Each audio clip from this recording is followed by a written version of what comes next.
Hey guys, welcome to the Massive Iron channel. I'm Steve Shaw. In this video, we're going to answer the question, is your workout filled with junk volume?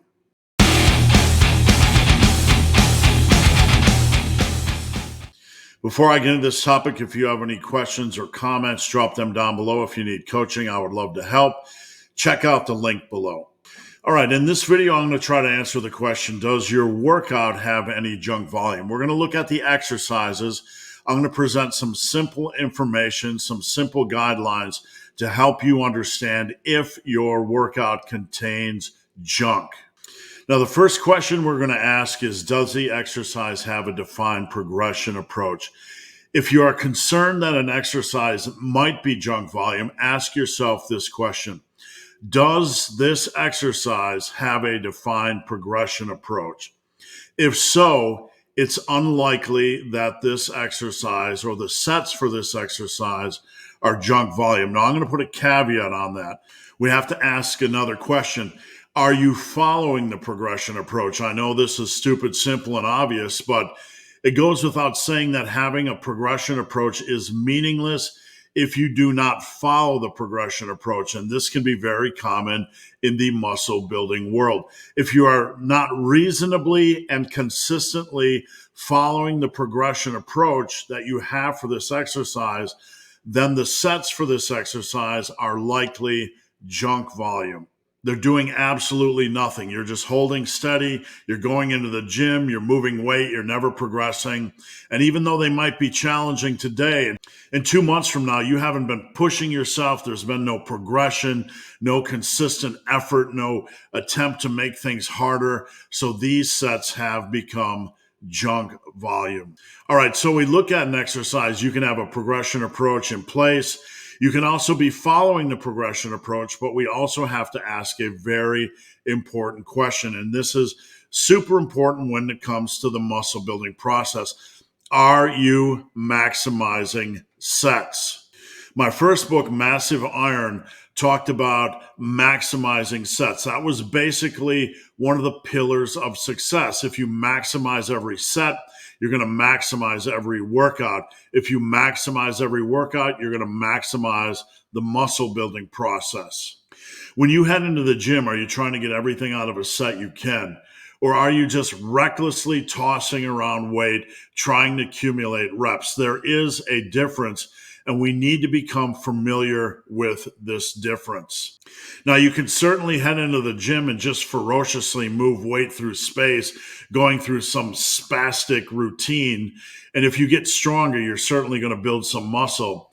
With that said, if your goal is to maximize every rep and every set, then you are not using junk volume.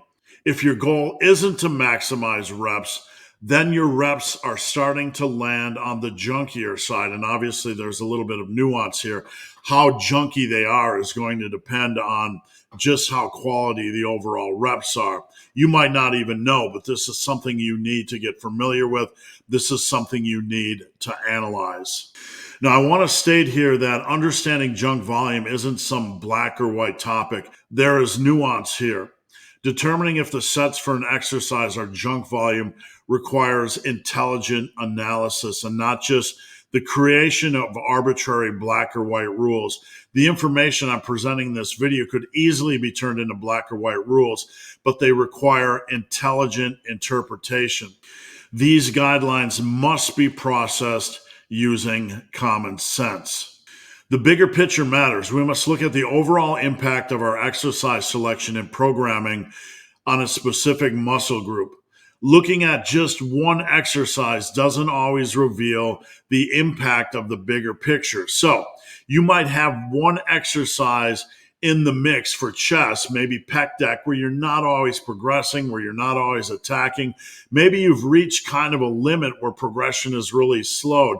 That might not always show the bigger picture or the overall impact of the bigger picture on your chest. The bigger picture should include the following: a quality selection of exercises for each muscle group. Whatever muscle group you're looking at, do you have a quality selection of exercises? You're not running away from big hitters. On chest, for example, you might only do pec deck and cable flies and cable crossovers. Each of these exercises could be an okay exercise as part of a bigger picture. But if you're gravitating towards only isolation movements like these, and that's the bulk of your program, the meat and potatoes of your program, and you don't have barbell exercises or dumbbell exercises, or maybe a Smith machine press or a machine press or dips, you have a very weak program. So we have to look at the overall exercise selection for each muscle group and make sure it's quality. You must also have a defined progression approach that is adhered to most of the time. You don't have to be perfect. You don't have to be optimal.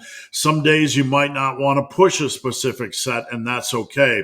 What I teach is to try to be 70%, 100% of the time. This means be very consistent in your training, but maybe give yourself a little bit of leeway where somewhere around 25 to 30% of your sets don't have to be pushed hard. Now, I'm not trying to encourage you to train weak, but just know on any given training day, if you don't always feel like giving a specific set, but you're giving it on most sets, you're going to be in a good place. Now, we need to focus on maximizing sets and getting the most out of each rep that you can and not just chasing numbers. Again, this is something you're going to have to learn, something you're going to have to analyze, and something you're going to have to figure out while you're in the gym. On lat pull downs, for example, you just can't move weight randomly through space. You want to control that weight up, get a slight back stretch, and then drive your elbows down, feeling the back working. These components, these pieces of or parts of a rep matter. So there's something you need to learn, something you need to focus on, and something you need to take seriously. And finally, with all these things in place, there is one thing that matters most, and that you are getting results.